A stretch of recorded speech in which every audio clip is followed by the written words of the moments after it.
Bonsoir chers amis internautes. Enfin c'est vendredi.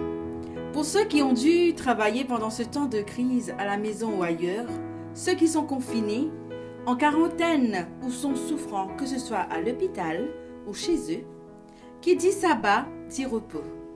Bon sabbat à tous.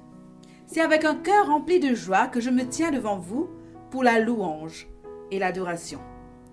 N'oubliez pas d'envoyer vos témoignages et vos prières. Et ce soir, nous aurons le pasteur Wesley Aurieux pour la méditation. Le psaume 91, psaume de protection, nous dit ceci. Lisez avec moi. Celui qui demeure sous l'abri du Très-Haut repose à l'ombre du Tout-Puissant. Je dis à l'Éternel, mon refuge et ma forteresse, mon Dieu en qui je me confie. Car c'est lui qui te délivre du filet de l'oiseleur, de la peste et de ses ravages. Il te couvrira de ses plumes, et tu trouveras un refuge sous ses ailes. Sa fidélité est un bouclier et une cuirasse. Tu ne craindras ni les terreurs de la nuit, ni la flèche qui vole de jour, ni la peste qui marche dans les ténèbres, ni la contagion qui frappe en plein midi. Que 1000 tombent à ton côté, et 10 000 à ta droite, tu ne seras pas atteint. De tes yeux seulement tu regarderas, et tu verras la rétribution des méchants. Car tu es mon refuge, ô Éternel, tu fais du Très-Haut ta retraite. Aucun malheur ne t'arrivera, aucun fléau n'approchera de ta tente, car il ordonnera à ses anges de te garder dans toutes tes voies. Ils te porteront sur les mains de peur que ton pied ne heurte contre une pierre. Tu marcheras sur le lion, sur l'aspic, tu fouleras le lionceau et le dragon, puisqu'il m'aime, je le délivrerai. Je le protégerai puisqu'il connaît mon nom. Il m'invoquera et je lui répondrai. Je serai avec lui dans la détresse. Je le délivrerai et je le glorifierai. Je le rassasierai de longs jours et je lui ferai voir mon salut. Chantons. Disons au monde entier que nous avons un Dieu grand, puissant, un Dieu sauveur, un Dieu qui est notre refuge, notre abri, notre réconfort et notre rocher. À lui seul soit la gloire.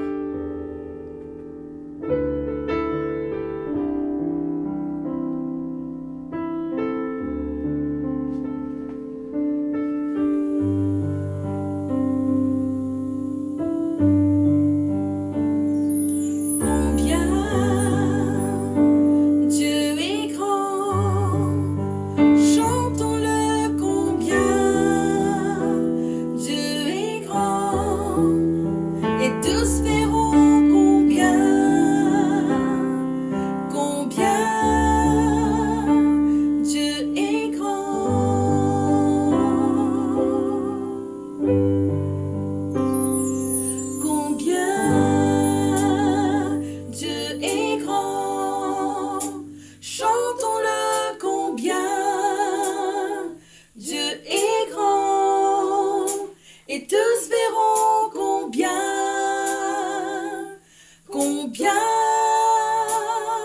Dieu est grand.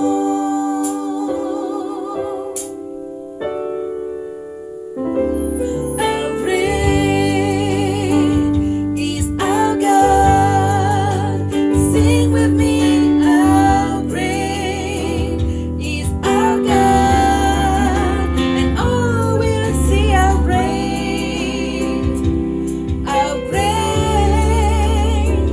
is our God.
et rempli d'amour.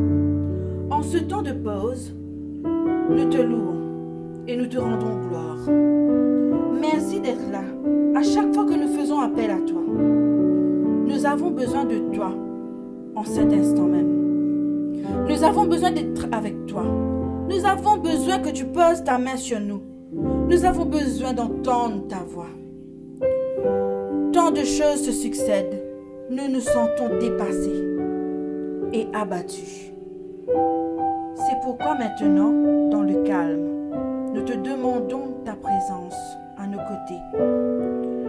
Parle-nous, Seigneur, dans ce moment, dans ce court instant. Aide-nous à ralentir le flot de nos pensées pleines d'anxiété, à rassurer notre cœur qui s'emballe et à calmer nos craintes et nos doutes. Nous savons que tu prends soin de nous et que tu nous aimes. Touche notre cœur et envoie ton Esprit Saint. Merci, car tout ce que tu désires, tout ce que tu attends de nous, c'est que nous faisons appel à toi. Donne-nous ta force pour continuer notre route. Garde-nous dans ta présence, quoi qu'il arrive, car nous savons que tu es un Dieu grand, un Dieu puissant et digne de confiance. Tu es un Dieu d'amour. Amen.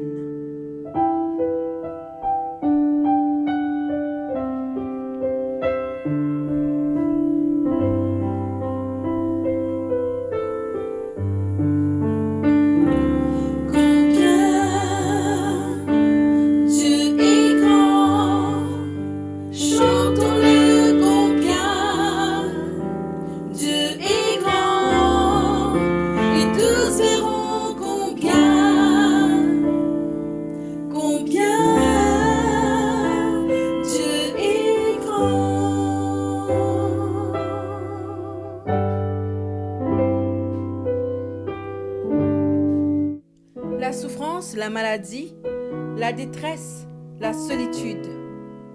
Tellement de situations dans lesquelles l'angoisse nous guette. Un chrétien doit aussi faire face à la peur. Mais nous avons une promesse. Ésaïe 43, le verset 2. Si tu traverses les eaux, je serai avec toi. Demandons à Dieu la force pour avancer, car il est le soutien de notre âme. Seul Dieu est notre force. C'est le moment pour témoigner de ce que Dieu a fait pour nous pendant cette semaine.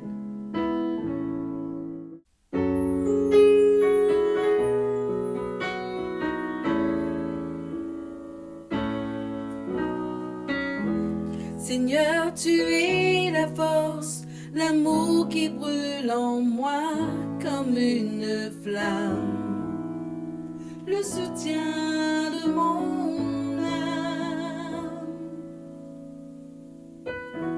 Seigneur, tu es la joie qui brille sur mon visage, tu es ma gloire, tu es tout pour moi. Et quand je contemple la grandeur de ton amour, mon être entier veut t'adorer.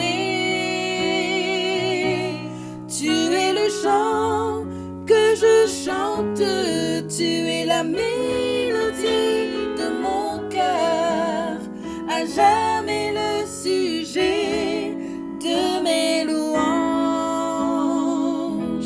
Tu es le chant que je chante, la mélodie de mon cœur, à jamais le sujet de mes louanges. Oh, oh, oh.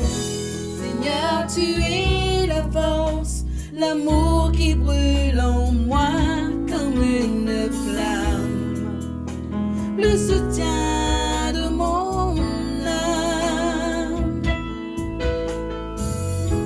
Seigneur, tu es la joie qui brille sur mon visage, tu es ma gloire, tu es tout pour moi.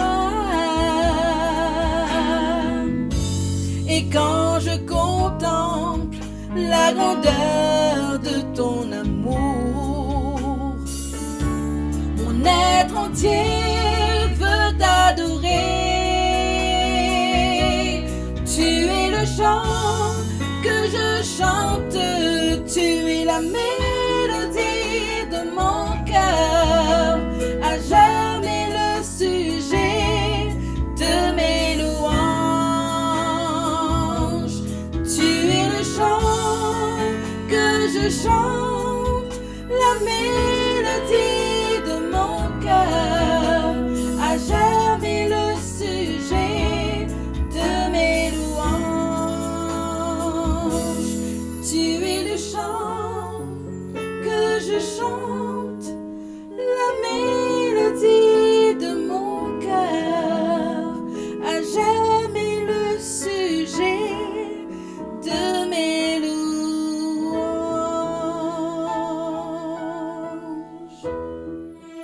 Aussitôt après avoir nourri la foule dans le désert, Jésus obligea ses disciples à monter dans la barque et à le précéder sur l'autre rive pendant qu'il renverrait les foules. Vers la fin de la nuit, Jésus vint vers eux en marchant sur la mer.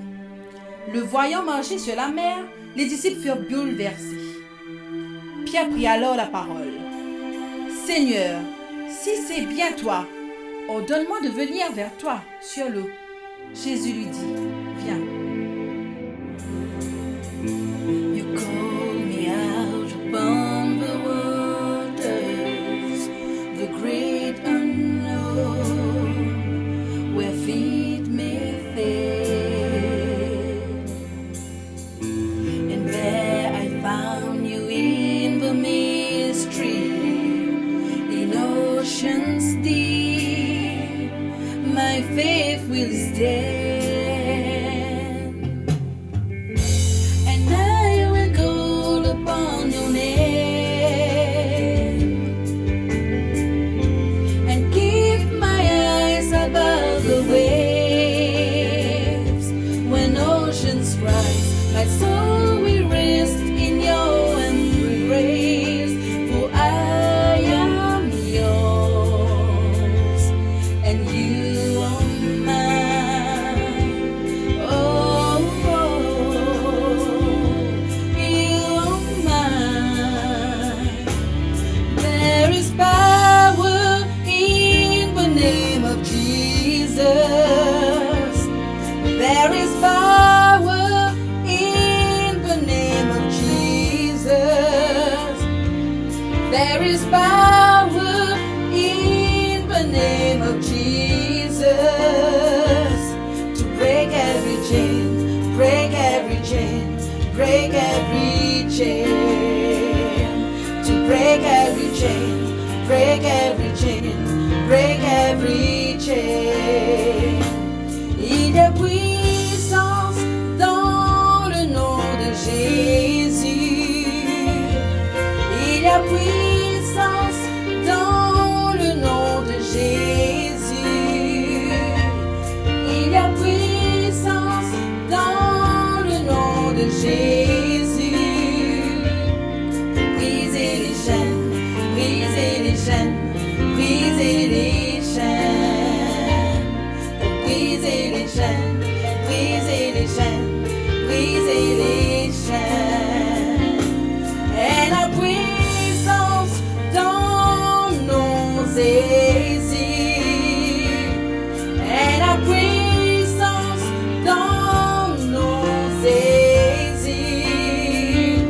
Et la puissance dans nos Jésus. Gaspard la Seine, Gaspard la Seine, Gaspard la Seine, Gaspard la Seine, Gaspard la Seine, Gaspard la Seine, Gaspard la Seine, Gaspard la Seine. Dans ta présence, mène à la guérison.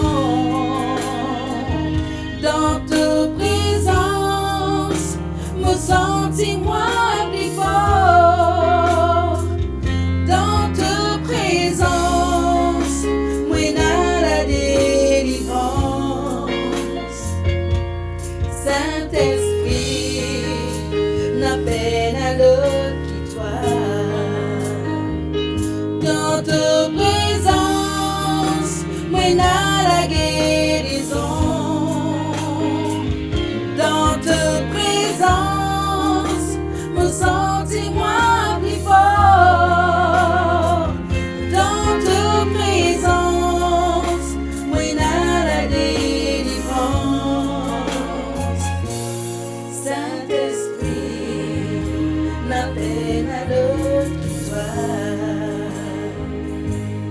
Saint-Esprit, n'appelle à l'autre que toi. Chers frères et sœurs, c'est un réel plaisir pour moi d'être avec vous en ce début de sabbat, malgré la distance géographique qui nous sépare et malgré la situation de confinement dans laquelle nous sommes actuellement. En ce temps de crise mondiale où le monde est en train de lutter contre un ennemi invisible et alors que cette crise apporte avec elle son lot de dommages collatéraux qui sont parfois graves, quoi de mieux que de se tourner vers un texte fort connu pour certains et peut-être moins connu pour d'autres. Ce texte qui nous rappelle que Dieu est en contrôle de toutes choses. Le texte auquel je me réfère, c'est le psaume 23. Et la version Louis II lit le psaume 23 ainsi. « L'Éternel est mon berger, je ne manquerai de rien. Il me fait reposer dans des verts pâturages. Il me dirige près des eaux paisibles. Il restaure mon âme. Il me conduit dans les sentiers de la justice à cause de son nom. Quand je marche dans la vallée de l'ombre de la mort, je ne crains aucun mal, car tu es avec moi. Ta houlette et ton bâton me rassurent. Tu dresses devant moi une table en face de mes adversaires. Tu oins d'huile ma tête et ma coupe déborde. Oui, le bonheur et la grâce m'accompagneront tous les jours de ma vie, et j'habiterai dans la maison de l'Éternel jusqu'à la fin de mes jours. Prions ensemble. Seigneur, alors que nous allons méditer ta parole, que tu nous accordes un esprit clair, des oreilles attentives et des cœurs réceptifs pour que cette parole nous fasse du bien, nous réconforte et nous éclaire. En ton nom Jésus. Amen. Qui a écrit le psaume 23 ? Ce psaume a été composé par David et relate sa vie de jeunesse en tant que berger. En tant que berger et malgré son jeune âge, David a tenu ferme contre les lions et les ours pour protéger ses brebis, son troupeau, selon 1 Samuel, le chapitre 16 et le chapitre 17. Même si les avis divergent quant aux circonstances dans lesquelles David a composé ce psaume, il est intéressant toutefois de comprendre et de noter que David, à travers ce psaume, est en train de rappeler les soins attendrissants, remplis d'amour, que Dieu le berger par excellence avait à son égard dans tous les périls de sa propre vie, alors que lui-même, il avait un troupeau à sa charge. Ce qui motivait David pour affronter les lions et les ours était son amour pour ses brebis. La valeur qu'il plaçait, qu'il attribuait sur chacune de ses brebis, car il aimait ce troupeau comme Dieu l'aimait. Le Seigneur était le berger de David, comme David était le berger de son troupeau. Le rôle de Dieu dans la vie de David ne fait que dépeindre, de démontrer le rôle que David lui-même occupait, avait dans la vie de son troupeau. Le sujet principal du psaume 23 est l'assurance rationnelle que l'auteur a ressentie. Il a ressenti que Dieu continuerait à prendre soin de lui et à pourvoir à tous ses besoins. Et la pensée principale, l'idée essentielle est sa foi totale que Dieu était là pour prendre soin de lui dans tous les cas de besoin. Que Dieu ne laisserait David jamais seul. Juste pour avoir une compréhension globale et peut-être simple mais pas simpliste de ce texte, on peut le diviser en deux parties principales. La première partie se base sur le verset 1er où on voit que le sujet général du texte, du psaume, est la confiance de l'auteur en Dieu, l'assurance que celui-ci prendrait soin de lui. Et la deuxième partie, à partir du verset 2 jusqu'au verset 6, nous démontre les raisons de cette confiance totale de l'auteur dans ce Dieu qui est le berger. Dans notre réflexion méditative en cette ouverture de sabbat, je voudrais vous amener avec moi et nous allons nous focaliser sur le verset 1er. Le verset 1er de ce psaume qui est le verset clé, le verset déterminant. Avant de voir, de se plonger dans le verset 1er, je crois qu'il est primordial pour nous de répondre à la question qui suit. Et la question c'est, Dieu est-il réellement un berger, comme David le dit? La Bible répond à cette question. Et je vais vous citer quelques textes, quelques versets parmi tant d'autres pour répondre à cette question. Ésaïe au chapitre 40, le verset 11, je paraphrase, il est dit, comme un berger, il fera paître son troupeau. Jérémie au chapitre 31, le verset 10, nous dit, celui qui a dispersé Israël le rassemblera et il le gardera comme un berger son troupeau. Un autre texte dans l'Ancien Testament toujours, Ézéchiel au chapitre 34, le verset 12, il est dit « Comme un berger fait la revue de son troupeau, ainsi je, c'est-à-dire Dieu, ferai la revue de mes brebis et je les arracherai des lieux où elles ont été disséminées. » Dans le Nouveau Testament, Jean le chapitre 10, verset 11, Jésus va dire « Moi, je suis le bon berger. Le bon berger donne sa vie pour ses brebis. » Et un dernier texte que je vais laisser avec vous pour répondre à cette question, 1 Pierre le chapitre 2, le verset 25, « Maintenant, vous êtes retournés vers le berger et le gardien de vos âmes. » Donc, chers frères et sœurs, tous ces textes affirment, confirment que Dieu est le berger, selon ce que David est en train de dire dans le psaume 23 au verset 1er. Après avoir répondu à cette question de base, la prochaine question pertinente qui vient est celle-ci. Puisque Dieu est le berger, suis-je une brebis? Suis-je sa brebis? Une question aussi importante, aussi pertinente, car le verset 1er du psaume 23 est applicable seulement pour celui et celle qui se reconnaît comme étant une brebis, celui qui se reconnaît comme étant la brebis dont Dieu est le berger. Suis-je une brebis? Avant de répondre à cette question, regardons ensemble quelques caractéristiques de la brebis. Même si la plupart d'entre nous ne connaissent pas le monde agricole, les recherches nous donnent les caractéristiques, nous disent que, premièrement, une brebis est vulnérable. C'est un animal vulnérable. Une brebis est facilement influençable. Elle ne fait que suivre la foule qui est devant elle. Une brebis est ignorante.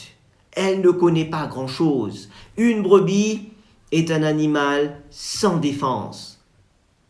Par rapport à toutes ces caractéristiques, il faut avouer, il faut dire que ce n'est pas facile de reconnaître, de dire que je suis une brebis, qu'on est des brebis. Parce que très souvent, nous nous comportons comme des lions, nous nous comportons comme des tigres, comme des aigles, alors qu'au fond de nous-mêmes, nous ne sommes que des brebis qui ont besoin de l'orientation du berger, de l'orientation du bon berger. Et d'ailleurs, la situation actuelle ne fait que confirmer cette réalité. La situation actuelle nous montre que malgré tout ce que l'homme peut dire, savoir ou avoir, l'homme ne peut rien faire. Aucune solution n'a pu être trouvée encore face à cette pandémie.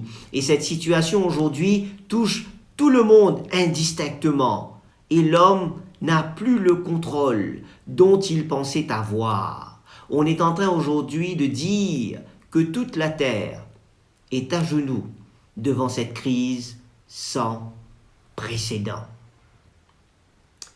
David, chers amis, nous dit dans le verset 1er que le fait de reconnaître que l'Éternel est mon berger m'amènera à comprendre et à croire vraiment que je ne manquerai de rien.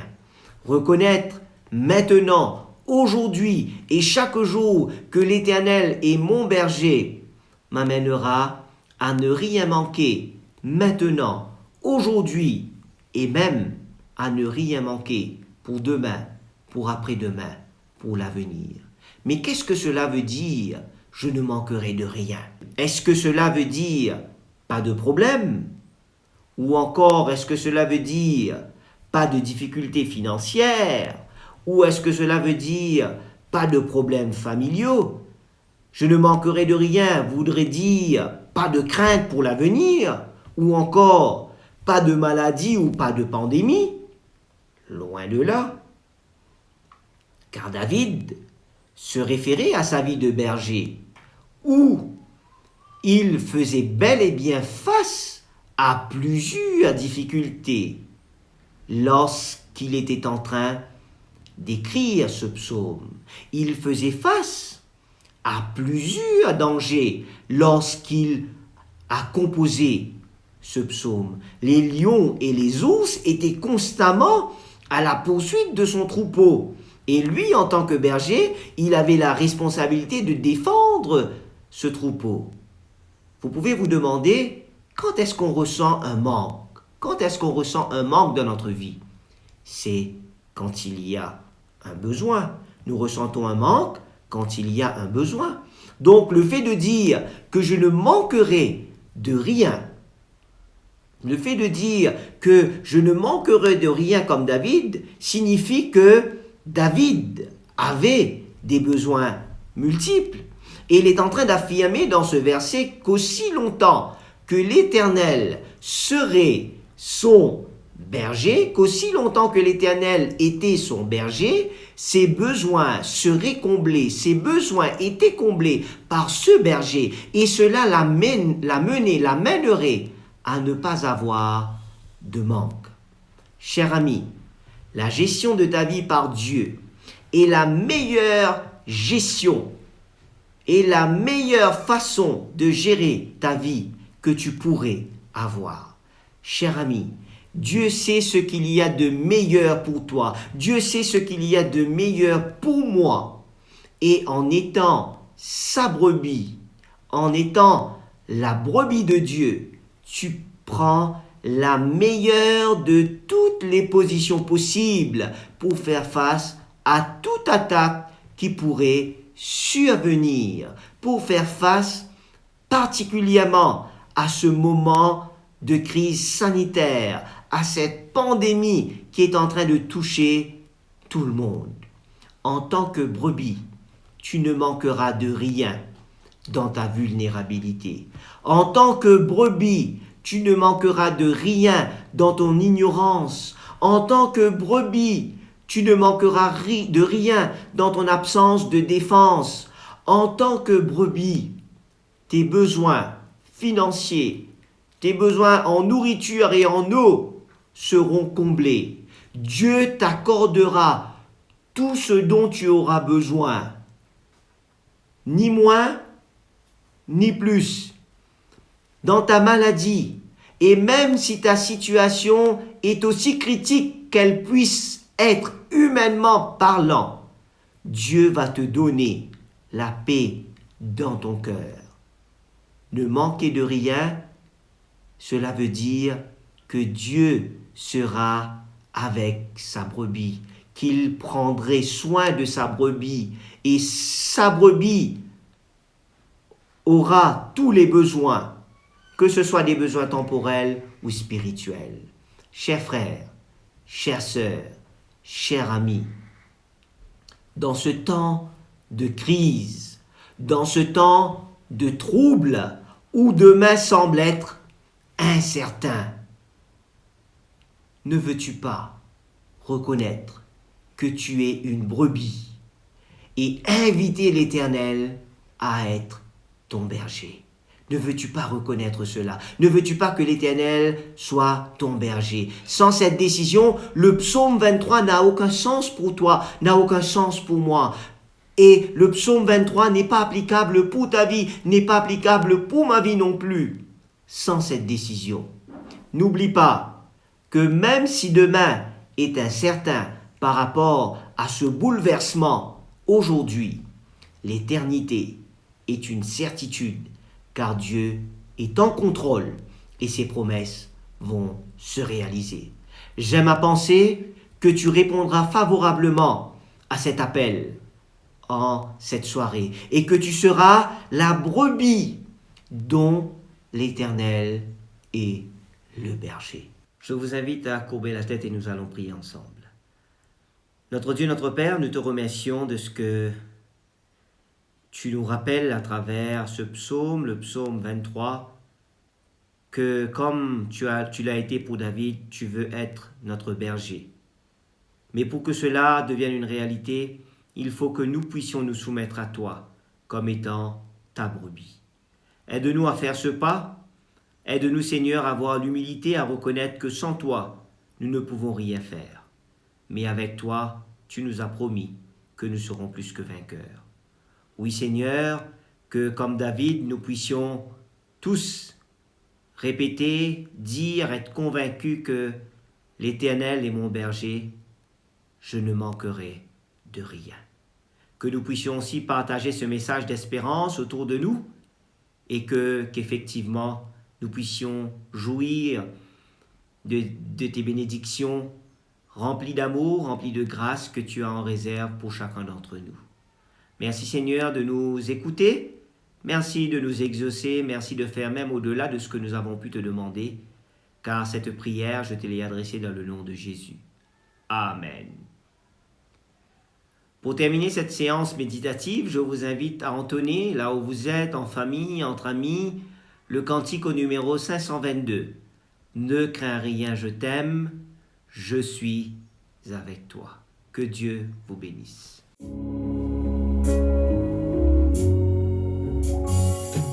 Ne crains rien, je t'aime, je suis avec toi. Promesse suprême qui soutient ma foi. La sombre vallée n'a plus de terreur. L'âme consolée, je marche avec mon Sauveur. Non, jamais tout seul. Non, jamais tout seul. Jésus, mon Sauveur, me garde. Jamais ne me laisse seul. Non, non, non, non. Jamais tout seul. Non, jamais tout seul. Jésus, mon Sauveur, me garde. Jamais ne me laisse seul. L'aube matinière ne lui qu'au beau jour. Jésus, ma lumière, m'éclaire toujours. Quand je perds de vue l'astre radieux, à travers la nuit, Jésus me montre les cieux.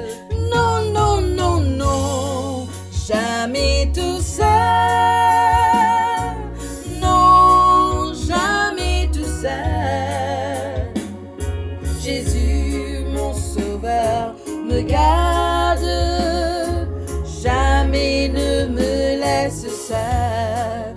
Non, non, non, non, jamais tout seul. Non, jamais tout seul. Jésus, mon sauveur, me garde. Jamais ne me laisse seul.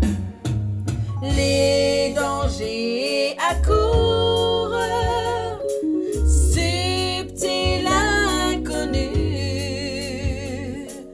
Près, il m'entoure, plus près Jésus. Guidant le voyage, me redit c'est moi. Ne crains rien, courage, je suis toujours avec toi. Non, non, non, non, jamais tout seul. Non, jamais tout seul. Jésus, mon sauveur, me garde. Je ne suis jamais tout seul. Non, non, non, non, jamais tout seul. Non, jamais tout seul. Jésus, mon sauveur, me garde. Jamais ne me laisse seul. Non, non, non, non, jamais tout seul. Non, jamais tout seul. Jésus, mon sauveur, me garde. Jamais ne me laisse seul. Non, non, non, non, jamais tout seul. Non, jamais tout seul. Jésus, mon sauveur, me garde. Jamais ne me laisse seul. Bonne soirée à tous et que Dieu vous bénisse. Je vous donne rendez-vous demain matin pour l'école du sabbat et la méditation de la parole de Dieu.